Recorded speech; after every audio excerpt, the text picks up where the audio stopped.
Hey Leute und herzlich willkommen aus Fort William. Hier findet an diesem Wochenende der erste Downhill World Cup des Jahres statt.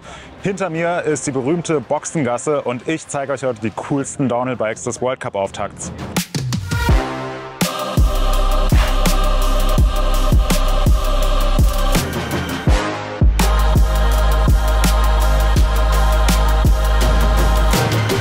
In meinen Händen halte ich hier den Downhill-Prototyp von We Are One. We Are One ist eine kleine Firma aus Kanada, die aber in den letzten Jahren schon ziemlich krasse Bikes auf die Beine gestellt hat, beziehungsweise aus der Carbonform gebacken hat. Und das hier ist der Downhill-Prototyp, basiert auf dem We Are One Arrival. Zumindest ein paar Teile des Rahmens und auch so das generelle Hinterbau-Layout. Ist aber eine Downhill-Version davon. Also ein paar Teile sind übernommen worden, ein paar Teile sind neu gemacht worden, zusammengebondet worden. Den Übergang sieht man praktisch nicht, also sieht schon super schick aus dafür, dass es Prototyp Nummer 7 ist, also noch ein ganz, ganz junges, frisches Bike. Wird von Mark Wallace gefahren, hat eine unfassbar schicke Optik, muss ich sagen. Also gerade wenn man sich das so aus der Nähe anschaut, sieht man die ganzen kleinen Details hier vorne so im Steuerrohrbereich, das Sichtcarbon, aber auch hier diese total aufwendigen Lackierungen. Farbkonzept geht perfekt auf, schwarz-rot mit ein paar silbernen Akzenten, also das Rad schreit förmlich nach Kanada. Ansonsten, was super interessant ist, die Felgen ebenfalls von We Are One haben ein sehr, sehr besonderes Design, so leicht verzwirbelt. Und an diesem Rad steckt ein RockShox-Fahrwerk, vorne die Boxer, hinten Coildämpfer, SRAM-Maven-Bremsen, Industry 9-Narben.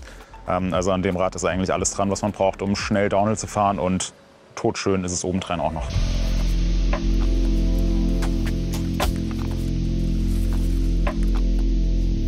Eine der größten Stories in diesem Winter war der Wechsel von Greg Minnaar zu Norco. Es ist ein total ungewohnter Anblick. Der ist ja gefühlt 80 Jahre lang für Santa Cruz Syndicate gefahren, jetzt im Winter eben zu Norco gewechselt. Entsprechend ist hier im Hintergrund von mir auch ziemlich viel los bei Norco. Jeder will Greg Minnaar sehen, jeder will das Rad von Greg Minnaar anfassen, anschauen, fotografieren. Wir konnten es zum Glück schon machen. Ich habe mich eben mit dem Mechaniker von Greg unterhalten. Sie haben im Winter sehr, sehr viel getestet. Greg hat jetzt für das Rennen hier in Fort William einen neuen Rahmen bekommen. Von der Kinematik ist er identisch geblieben. Ein paar kleine Anpassungen über die Dämpferanlenkung. Was jetzt aber vor allem für Norco auf Programm steht, ist die perfekte Geometrie zu entwickeln. Und dafür hat Greg einen neuen Rahmen bekommen. Der Mechaniker meinte eben, Greg ist insgesamt ein sehr, sehr großer Typ, der aber auch verhältnismäßig lange Beine und einen eher kurzen Torso hat. Von daher haben sie jetzt viel rumexperimentiert, was die Geometrie angeht, nochmal einen längeren Hauptrahmen gemacht. Und ansonsten fährt das Team jetzt komplett auf Fox. Ein paar spannende Schaltkomponenten, Bremsen und Antrieb kommt komplett von TRP. Und ich persönlich bin super gespannt, wie Greg Minnaar jetzt hier auf dem neuen Setup auf Norco zurechtkommen wird.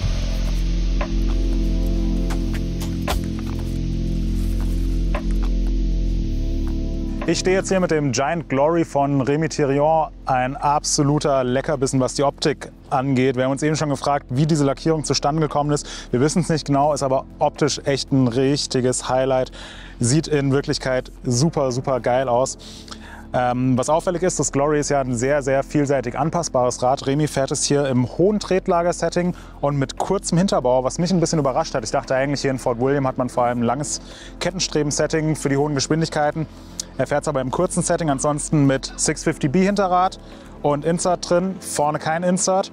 Was auch auffällt, neue Fox 40 mit Grip X2 Kartusche. Außerdem vorne drin die neue Fox 40 mit der brandneuen Grip X2 Kartusche. Jetzt schon was über die Settings zu sagen ist schwierig, weil noch kein einziger Trainingsrun gemacht worden ist. Ansonsten noch dran eine Kombination aus Shimano XTR Bremshebeln mit Saint Bremssätteln, Lenker mit 30 mm Rise, Reifkombination vorne Maxxis Assegai, hinten Minion DHR2. Ich nehme an, das wird eine sehr, sehr beliebte Kombination an diesem Wochenende sein. Und ich habe jetzt noch nicht viele Räder hier gesehen, aber für mich definitiv schon eines der schicksten Räder, die hier in Fort William rumfahren werden, das Giant Glory von Rémy Thirion. Ein ziemlich besonderes Bike ist das Arbeitsgerät vom Amerikaner Dakota Norton, und das liegt gar nicht mal so sehr am Rahmen, da komme ich gleich noch drauf zu sprechen, sondern am Lenker. Dakota Norton ist ja seit jeher ein Fan von hohen Stackwerten, und er hat jetzt dank seinem neuen Sponsor Montraker einen Custom-Lenker bekommen mit einem Rise von 75 mm. Also normale Lenker haben irgendwie 20 oder 30 mm Rise, vielleicht auch mal 40. Dakota Norton 75 mm. Es sieht total abgefahren aus. Dazu trotzdem noch ein paar Spacer unterm Vorbau. Das heißt, die Hände sind nicht hier, sondern gefühlt hier oben. Und auch sonst ist das Bike von ihm eine sehr, sehr spannende Angelegenheit. Er ist in der Offseason zu Montrakel gewechselt. Der Rahmen ist super anpassbar. Man kann alle möglichen Parameter einstellen. Man kann hinten in den Sitzstreben Querverstrebungen einbauen, um die Flexibilität bzw. die Steifigkeit des Rahmens zu verändern. Man kann den kompletten Tretlagerbereich ausschrauben und dadurch die Tretlagerhöhe und so weiter anpassen. Es ist ein super spannendes Rad. Ja, und trotz dieser zahlreichen Neuerungen scheint Dakota Norton ziemlich gut auf seinem neuen Bike zurechtzukommen, denn er hat heute das Time Training direkt gewonnen. Eines der interessantesten Bikes an diesem Wochenende ist mit Sicherheit das YT, was hier vor mir hängt. Es ist das YT Tours von Wally Höll, die jetzt ganz frisch zurück beim YT Mob ist. Das ist schon mal eine große Nummer. Und es ist auch sowieso das brandneue YT Tours, was dieses Wochenende endlich das Licht der Weltöffentlichkeit erblickt hat. Sieht dem Vorgänger ziemlich ähnlich, hat dann aber doch ein paar kleine, feine Änderungen. Die habt ihr auch bei uns schon im Artikel gefunden. Es ist deutlich anpassbarer. Man hat die Option, jetzt hier sowohl ein 27,5er als auch ein 29 Zoll Hinterrad zu fahren. Wally fährt es im Mollet-Setting, also mit kleinem Hinterrad. Ausfallenden am Heck sind einstellbar, also die Kettenstrebenlänge ist einstellbar. Und hier unten gibt es auch noch einen kleinen Flipchip, um die Geometrie weiter anzupassen. Ebenfalls ein ziemlicher Knaller ist das RockShox Flight Attendant Fahrwerk. Ist meines Wissens nach das erste Mal, dass es bei einem World Cup, bei einem Downhill World Cup gefahren wird. Also ein elektronisches RockShox Fahrwerk, was je nach Fahrsituation entscheidet, was das beste Setting ist. Und ich glaube, gerade hier in Fort William könnte das eine sehr, sehr praktische Sache sein. Und ja, hier bei der Gabel dachte man erstmal, was ist hier los? Wally auf Fox. Aber nee, es ist eine RockShox Boxer aus dem Blackbox-Programm. Speziell für Wally als Weltmeisterin hat man sich da nicht lumpen lassen und ja, dieses Design aus dem Hut gezaubert. Also sehr coole, sehr spannende Angelegenheit hier, Wally Höll und das neue YT Tours.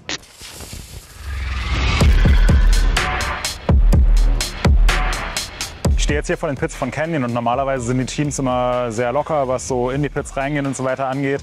Hier war das jetzt gerade nicht so der Fall, weil das Rad, was hier links hinter mir hängt von Tanis Seagrave, das sieht schon irgendwie recht anders aus, steht Proto drauf, ist ein komplett neues Hinterbausystem, High Pivot.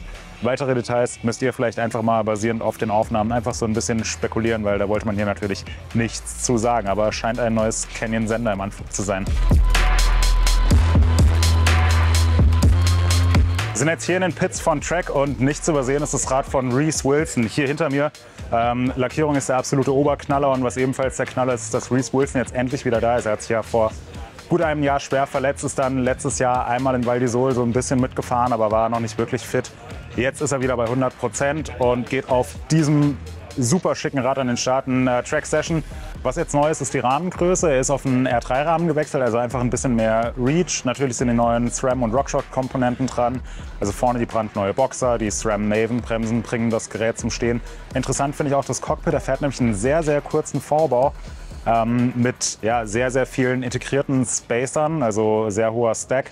Und ebenfalls interessant finde ich, dass er am Heck das 20% Progressionssetting fährt. Das Session hat zwei Settings, 20 oder 25%. Eigentlich ist das Setting mit mehr Progression für den Coildämpfer ausgelegt, aber Reese bevorzugt eben das lineare Setting in Kombination mit dem Coildämpfer. Auch interessant sind die Griffe. Ich weiß nicht, wie genau das Team das gemacht hat. Das sind aufgeklebte Griffe, die aber eine spezielle Form haben. Ja, und generell, wenn ihr mich fragt, ist dieses Rad einfach der absolute Oberknaller.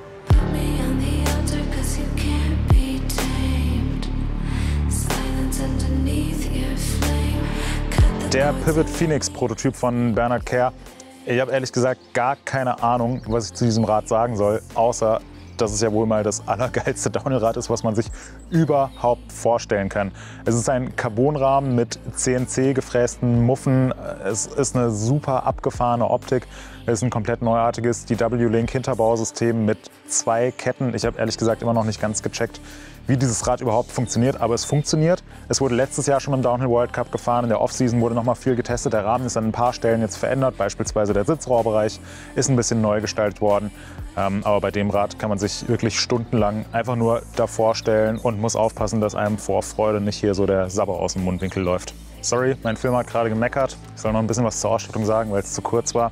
Fox Factory Fahrwerk, die brandneue güldene Gabel an der Front mit Grip X2 Kartusche und Luftdämpfer am Heck. Dazu Reynolds Carbonlaufräder. Ich glaube, das sind eventuell neue Versionen. Jedenfalls war das Branding auf der Felge neu. Müsste man mal im Detail schauen, ob sich da auch das Felgenprofil eventuell verändert hat. Im Downhill World Cup wird ja traditionell sehr, sehr viel getestet. Ansonsten setzt das gesamte Pivot-Team auf Antriebskomponenten und Bremsen von Shimano. Und so ist es insgesamt eine sehr, sehr runde Angelegenheit. Beim Schlendern durch die Pits hier in Fort William ist mir eine Sache aufgefallen, und zwar das Team hinter mir, Orbea. Martin Mace geht mal wieder bei einem Downhill-Rennen an den Start. Er ist ja eigentlich für seine Enduro-Skills bekannt. Und das Interessante an seinem Bike ist, dass er nicht ein normales Mountainbike fährt, einen Downhiller von Orbea gibt es derzeit nicht, sondern er geht auf einem umgebauten E-Bike an den Start, auf einem umgebauten Orbea Wild. Es hat im Vergleich zum regulären Wild keinen Motor drin, ist nicht erlaubt bei einem Downhill World Cup. Ich nehme an, unten im Tretlagerbereich wird ein Motor- und Akku-Dummy drinstecken, wahrscheinlich auch ein paar Gewichte, um den Schwerpunkt schön niedrig zu bringen. Und was außerdem auffällt im Vergleich zum normalen Wild, ist, dass die Umlenkwippe eine ganze Ecke länger ist. Beim regulären Wild ist die relativ kurz. Jetzt hier am Rad von Martin Mace ist die ein ganzes Stück länger. Ich nehme an, das wird sich auf die Kinematik, eventuell auch auf den Federweg auswirken. Und ich persönlich bin super gespannt, was Martin Mace hier auf dem umgebauten E-Bike reißen wird. Ich weiß gar nicht, ob es das in der Geschichte des Downhill World Cups schon mal gab, dass jemand auf dem umgebauten E-Bike an den Start gegangen ist. Martin Mace könnte jetzt hier vielleicht zum Trendsetter werden.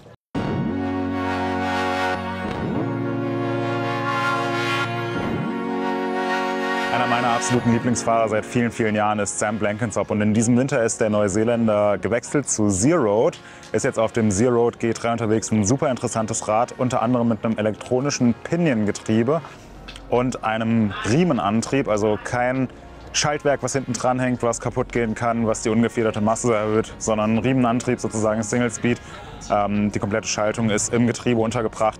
Und auch sonst gibt es einige schicke Details am Rad von Sam Blenkinsop zu entdecken. Das schauen wir uns jetzt mal an.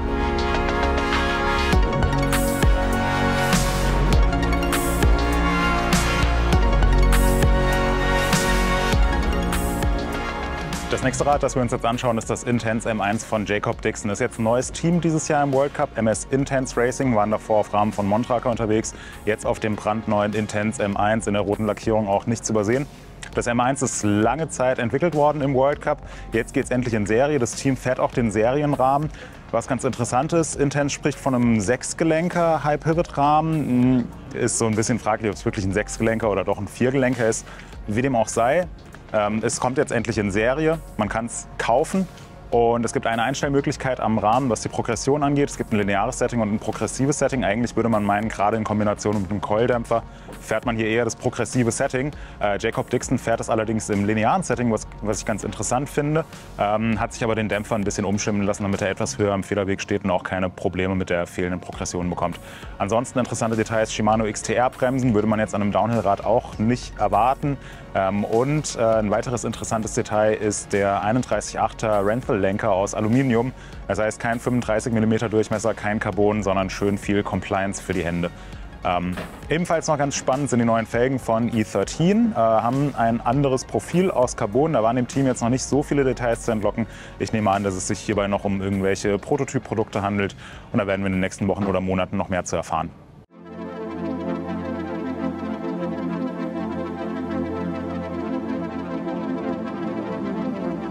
Eine der großen Favoritinnen hier auf den Sieg ist natürlich Nina Hoffmann, die das Rennen hier in Fort William vor 2 Jahren für sich entscheiden konnte. An ihrem Santa Cruz V10 hat sich gar nicht so viel verändert im Vergleich zu den Vorjahren, was ja eigentlich eine gute Sache ist, wenn man sich nicht an neues Material gewöhnen muss. Sie hat natürlich eine neue Lackierung, schwarz-rot-gold, passt sehr, sehr gut zu ihrer Herkunft, macht auch optisch echt viel her mit der goldenen Gabel und dem schwarz-roten Rahmendesign. Am Heck ist sie jetzt auf einer etwas weicheren Feder unterwegs, hat natürlich auch vorne in ihrer Fox 40 die neue Grip X2-Kartusche drin. Ansonsten die wohl größte Änderung ist, dass sie einen One-Up-Lenker fährt. Das hat sich in der Off-Season verändert. Aber ansonsten im Prinzip das Setup aus dem letzten Jahr, Never Change a Running System, haben die sich da wohl gedacht. Und ich denke mal, das wird hier dieses Wochenende noch gut funktionieren. So, das waren unsere Highlights aus der Boxengasse hier beim Downhill World Cup in Fort William. Wir haben es leider nicht ganz geschafft, alle Räder zu filmen. Geht leider nicht, weil dann wären wir wahrscheinlich wochenlang beschäftigt. Aber sind trotzdem, glaube ich, einige richtig spannende und heiße Bikes dabei. Postet doch gerne mal in die Kommentare, welches der Arbeitsgeräte euch am besten gefallen hat. Und lasst gerne ein Like da. Postet auch ein bisschen Feedback, wie euch dieses Video gefallen hat. Und ansonsten gerne beim nächsten Mal wieder einschalten. Bis dahin, tschüss aus Fort William.